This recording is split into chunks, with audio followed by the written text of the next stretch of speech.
Let's dive into this deep dive on US and NATO policies surrounding Ukraine, starting with the idea of territorial red lines. Right, and it kind of stems from like that Monroe Doctrine from 1823, correct? Exactly. It's like the US has held, for almost 200 years, that any force near its territory is a red line, Absolutely. and that conviction basically underpins its entire military policy. But here's an interesting twist. While the US is so strict about keeping adversaries in check near its territory, when it comes to Russia, things seem flipped on their head. Yep, that's the crux of it.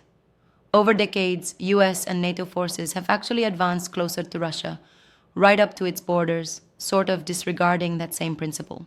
Which is like a double standard, isn't it? They consider Right. it offensive if a foreign power approaches US territory, yet they seem to let their own forces approach Russian territory. Exactly, it's almost like they would have fired the first shot if Russia had set up camp in, say, Canada or Mexico. Yeah, I get that. So the argument goes that Russia's invasion of Ukraine, as controversial as it is, can be seen as a reaction, an over-the-edge response to these encroachments. Yup, and it paints the picture of Ukraine not merely as a pawn, but as a zone created to buffer Russia from Western, basically, American military influence. That's pretty provocative. It challenges the common narrative, right? Absolutely. It's like reversing the narrative, questioning whether the so called expansionism is actually the reaction of a cornered power. Yeah, exactly. But one thing that I wonder about is, can we compare this to, say, a security dilemma we see in other parts of the world? Yeah, it's sort of a classic security dilemma. If one side moves in, the other feels endangered and responds in kind. Right, that makes sense. So while the West sees its military presence as defensive, Russia sees it as downright threatening. Exactly. There's this ironic twist where a policy based on preventing aggression ends up, in practice, provoking one. Intriguing indeed. And this, gradually, over decades, has led to the current high-tension scenario, doesn't it? Yes, it's been decades in the making. It's fascinating because it forces us to ask, why is it acceptable to let forces move so close in one case but not the other? I mean, from a realistic perspective, it's like double standards in international security. Exactly. It's a case of misapplied principles. The US, as part of NATO, seems to have, well, pushed the envelope until Russia felt its own security was at risk. Right, that makes sense. But let me challenge you a bit here. Isn't it a stretch to transform defensive military buildup into a provocation for war?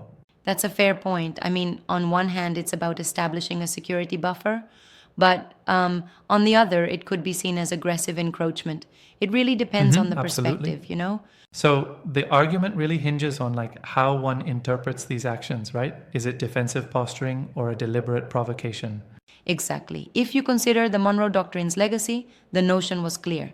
Any hostile move near home territory is an act of war.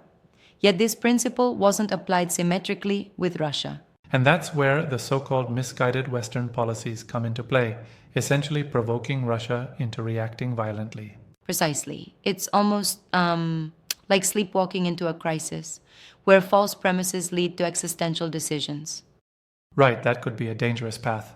And with such heightened tensions, there's the looming risk of escalating toward something as catastrophic as nuclear conflict. Yeah, man, it's a slippery slope.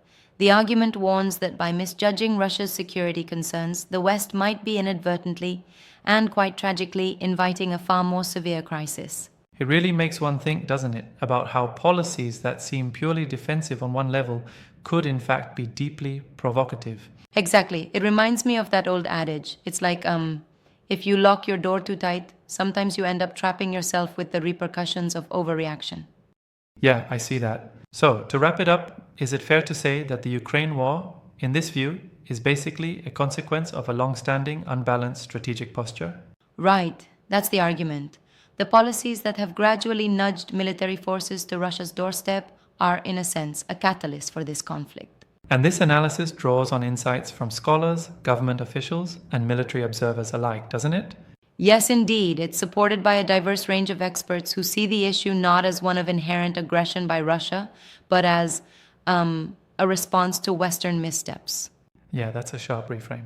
Now, while that's a compelling reframe, isn't there also a concern that it might oversimplify the complexity of international relations? Absolutely. And that's where the debate really heats up. whether we should view it solely through the lens of mutual security or, as the result of deep-rooted ideological conflicts. Exactly. It's a complicated web for sure, one that involves both long historical precedents and modern strategic calculations.